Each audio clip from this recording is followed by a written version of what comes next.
Hi everyone, it's Jerry. This is round 6 from the 2014 Sinquefield Cup between Fabiano Caruana playing as white and Veselin Topalov. Going into this round, Caruana remains perfect with 5 points out of the first 5 games, and Topalov has 2.5 out of the first 5. So let's have a look. Caruana again on the white side, opening in this one with e4. Topalov replying with the Sicilian. Knight f3, e6, d4, we have an open Sicilian, and to be a bit more exact, the Sicilian Taimanov. Move 6 now, knight takes knight, pawn takes knight, taking towards the center. Black has this pawn majority in the center. We can expect d5, especially now since the b pawn has been converted to a c pawn. Black will have more than enough support for this d5 advance. So white anticipates pressure against e4, defending their only central pawn. The moves d5 and knight to f6 are both natural and good. So we do have just that. d5, castles, knight f6, and now rook e1. Preparing to give the knight a kick and then play queen g4. We do have that in the game. Bishop e7, e5, queen g4. You'll notice the clock times on the right do provide some indication of amount of time spent. Well, in this case, both players are still gaining time due to the 30-second increment. No surprises here, still in theory, still in preparation, up to this move 11. Following up, it's king f8. There was a threat on this pawn, how exactly to defend it. Black is inconvenienced in some way now. King f8 is there to defend. Castling would drop the exchange. Bishop h6, there's a mate threat here. There goes the rook. So it's king f8. Black loses castling privilege. There must be some downside, though, with this particular line on the white side. It can't just all be good. What's the downside, if any at all? Well, I believe it is in the form of central pawn presence. You'll notice after this e5 advance and knight d7, without this pawn on e4, there's not as much pressure on d5, and so what this means is that the c pawn can more easily contribute with c5, and at some point there could be a timely c4 and or d4. So my main summary here is that while black goes uncastled, black will have a better pawn presence in the center. Okay, knight a4 is the follow-up. Initially I thought it was to combat this knight on d7, to kind of have them offset, but I believe the primary function is to free the c pawn to strike at the eventual black pawn duo of c5 and d5. Having a pawn duo like this is an asset. It's good to make It's good to strike at it, make them flinch in some way. So white is preparing to do just that. As a follow-up, queen a5, the rook is hit, rook e2, and now the first main think of the game. Up until this point, players have only been gaining time. We have about 20 minutes spent on move 13, h5, giving the queen a kick. Black has already he can't castle anymore, so maybe with h5, throwing a strike at the queen, there could at some point be a rook lift along the h-file to get it activated. We could at some point see an ensuing move of h4, and then maybe the rook can make use of h5 and put pressure on this e5 pawn. But okay, first and foremost, it's queen f4, simply reacting to the threat, but black throws another one, robbing the queen of many squares. Not very many choices here on the white side with where exactly to move the queen. So the queen actually goes nowhere. Instead it's the counterpunch bishop to d2, and clearly it is white who is still in preparation. We're at move 15. Caruana still has all of his starting time and then some. So that has to not feel so great on the black side if you feel your opponent is still in preparation. So the queen drops back. we play this position on with still the queens on board. Queen g3 as the follow-up. If we have pawn takes queen, bishop takes queen, this is a very, very messy position, one that is quite difficult to assess. Just to throw out one line, if we had rook to g8, this is threatening f3. f3 by white to defend. Bishop b7. c4, we could have a line with knight c5, bishop takes. King to f1, king to h1. I'm not sure which one is best. This seems like the correct direction to go in, towards the center. It's still a very, very messy position, and this is just one structural change that we could have. Not even saying that it would have to be c4, bishop b7. We could have combinations of d4 and or c5. Still very, very complicated. At the end of the day, we don't go in that direction. The queens remain on board. Queen c7, queen g3. And black throws yet another punch at the queen. Queen g4. This pawn now does not have as much support. You'll notice the queen drops back, still keeping a close eye on this point. That's where there's the main tension in the position on the e5 pawn. h4 kicks the queen away, a typical idea, deflecting a defensive piece of the e5 square. We don't have this capture, however. Knight takes e5 is not played, instead rook g8, which is the main slip of the game, I believe. If the knight grabs the pawn, do know that rook takes, queen takes can be met with bishop c3. This is a very long-winded variation and a quite interesting one. There can be the move queen f4, queen takes, pawn takes, bishop takes rook, and now f6, and this bishop might actually be trapped. This does go on a little bit longer. Very direct play here with knight b6, not very many replies, rook b8, and now there's even the move bishop takes a6. And if bishop takes bishop, white wins after knight d7, the rook would be lost due to a fork. Therefore, rook takes knight, bishop takes bishop, king f7 secures this pawn, and now again, white is running the risk of losing that bishop. At the end of the day, that bishop can be won. It's a matter of how exactly to win it. Maybe you could first play this, ideas of rook to b8, or maybe what's better is first king to g8 in this position, in fact. Okay, my main point here is that that bishop, with this line taking on e5 with bishop c3 and grabbing the rook, that bishop in the corner could very well turn out to be lost. It's not a direction we go in.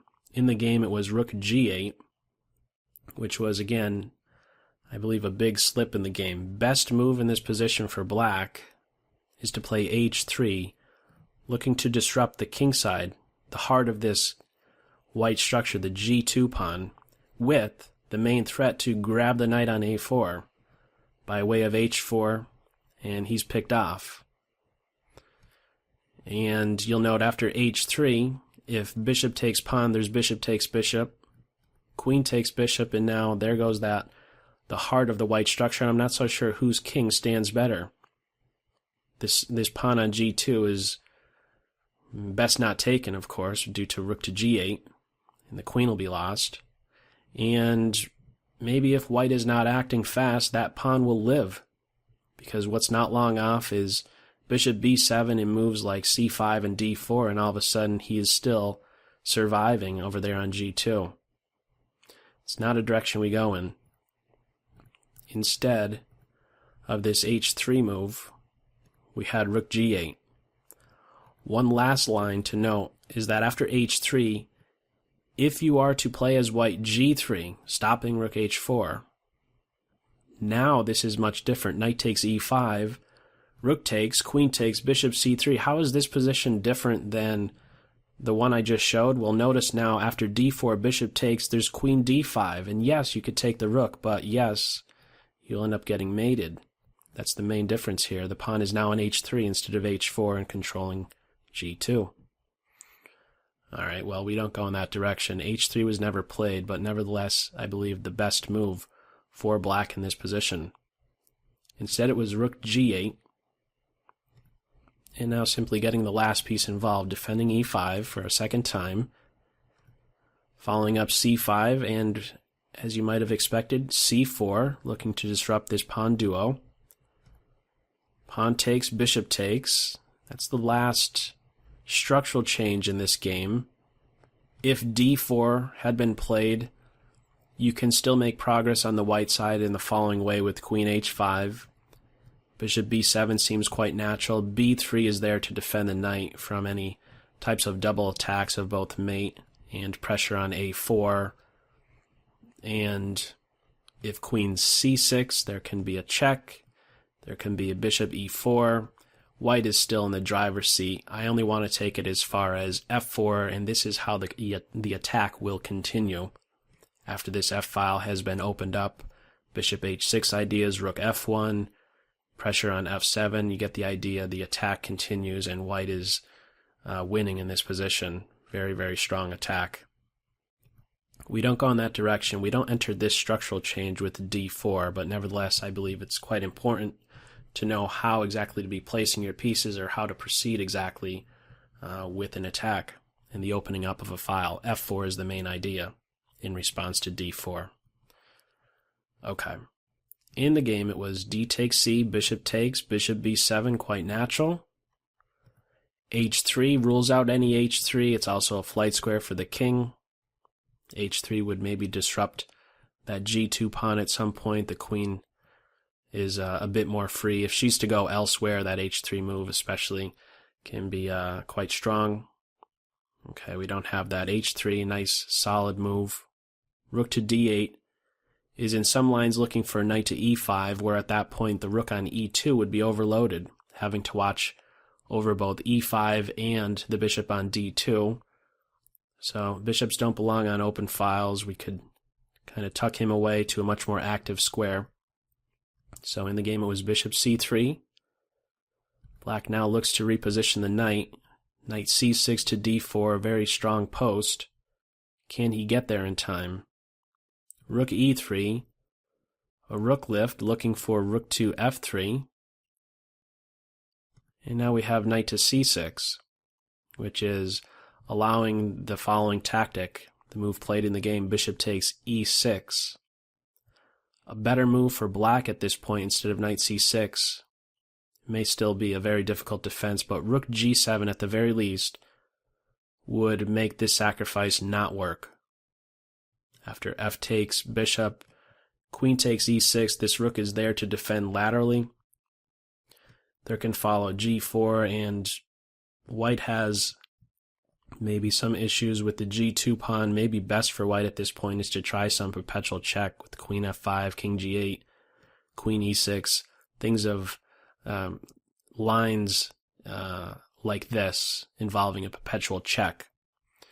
We don't go in that direction. On this move 23, rook g7 was not played, but instead black was consistent following through with this idea of trying to get a knight to d4, but this does now allow a sacrifice. Bishop takes e6, and there's really just no saving this position on the black side. Black accepts that sacrifice. If it's not accepted, with let's say knight to d4, the bishop can simply back up. Queen c6 would hit the knight, you could play b3, and if black is being materialistic with knight c2, there can be the move rook to f1, I believe. And if the exchange is taken, well, now you're bringing another piece to life. There's ideas of e6. There's even ideas of bishop to a5 to hit the rook and finally allow the knight to get involved by way of b6. And with the combination of a pawn on e6, the knight could be jumping into that d7 square with check. My main point here is that after this material gain, this fork of knight c2 and then grabbing the rook, notice how every white piece is working, not the knight just yet, but soon he can be contributing. There's not going to be a satisfactory defense for black in this position. It's not a direction we go in. After bishop takes on e6, black accepts that sacrifice. Pawn takes bishop, and now we have rook f3. What black overlooked was that the the move king to g7. In Black's calculation, he had thought king g7 would have been a good defense, but that actually fails to queen h5. Mate threat with rook f7. This is the move that Black missed in his calculation, rook to f6, which is deadly. If rook takes rook, pawn takes, bishop takes, in comes the knight. All white pieces are working, looking for a deadly fork on e6. There's also ideas of queen takes on g5, exploiting the pin against the king. Black is busted. So, after this check, it's not king g7, but rather king to e8, and now queen takes pawn, throwing a punch at the rook. Rook g7, queen h6, another punch being thrown at the rook. What's tried is knight d4, but his position is so strong you could give some material up. This rook on f3, this pawn is a monster. Pawn e6, there's no running away. The rook is taken out, pawn takes, the rook is still under fire. It's defended with bishop to f8. But now comes queen check, king e7, bishop takes rook, and it's at this point that Black resigns. White is no longer down any material. Current position actually up, 2 pawns in this position? And if this bishop is won back, well, this is not going to end well. There's queen f7, king d6, and in comes e7. And White's going to soon be up a full rook. What's maybe best is bishop to e5. There goes a rook. There goes a bishop. White's up a full rook, and, of course, winning this position. We didn't go that far, however. It was instead after bishop takes rook. Again, it's at this point that Topalov resigns, and with that, Caruana, what can you say? He remains perfect. 6 games and 6 wins. Maurice Ashley was pointing out he's running out of superlatives to describe this play. Feel free to share what you think about it. Really, really impressive stuff. So, that's all for this video. As always, I hope you got something out of it. Take care. Bye. Caruana replying d5, c4, c6, Slav defense. Both king knights come out. Knight b to d2, the Briar variation. And now bishop f5.